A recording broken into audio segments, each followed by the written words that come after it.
Assalaamu calaykum waraxmatullaahi wabarakaatuh. Daawadayaal kusoo dhawaada waa mar kale iyo casharadeenii taxane ahaa. Maanta waxaan kusoo qaadanaynaa wireless-kaaga sidii aad ku qaran lahayd how to hide your wireless.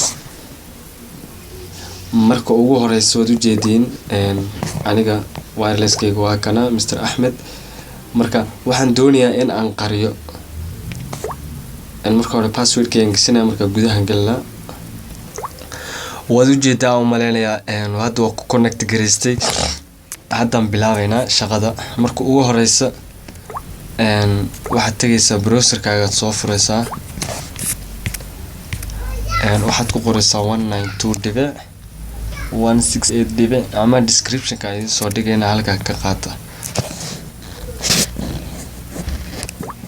waxaan filayaa waa u jeedaa hadda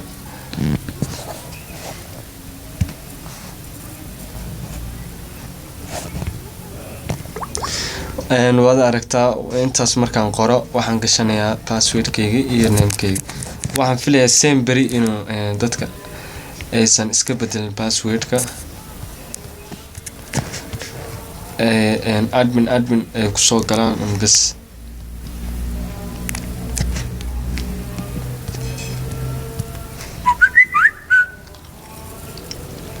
okay, markuu saan kugu soo galo waxaad tegaysaa isla markiiba wireless. marka hore waxaad bedelaysaa magaca wireless-ka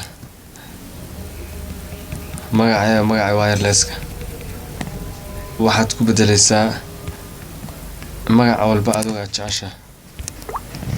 intaas markaa dhahdid tigtaasna waa ka qaadaysaa save baad leedahay.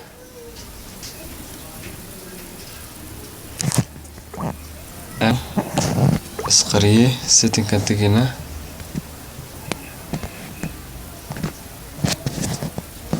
setting-ka markaa tagno waad aragtaa umaleynaya hadda wuu qarsan yahay. si kastoo loo raadiyo lama helayo wireless-kayga. okay, intaas buu soo qabanaya. marka sidee baan kusoo saartaa oo aniga kayga aan ku gashanaya? daawadayaal si wanaagsan ee la socda halka hoose ee aad baan ku dhufanayaa. marka wireless-kaaga name-kiisa halkaa gelinaysaa. kadib waxaad isticmaashaa haddii web tahay, haddii WPA tahay, haddii midaas 802. marka anaga same beri waxaan isticmaalaa midka dhexe. kadib password-ka waad gashanaysaa.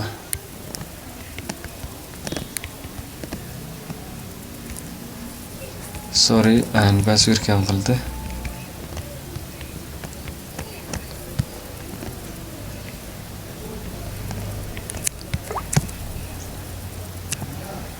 wax yar uu raadinayaa si uu soo saaro.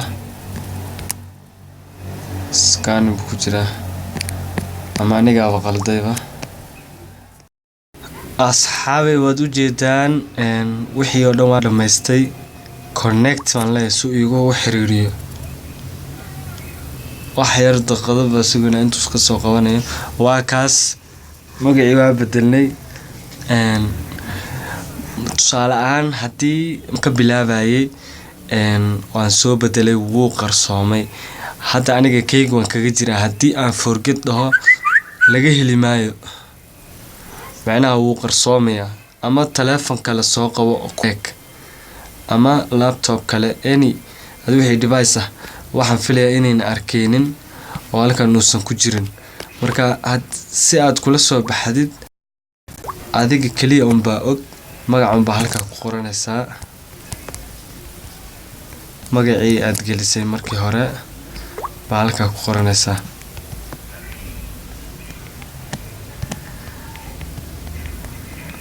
connected marka hore iskaga soo qabanayaa. assalaamu calaykum waraxmatullaahi wabarakaatuh. like iyo subscribe iyo share tan ha ilaawin oo aad ku mahadsantihiin dhammaantiin daawashada aad daawatay.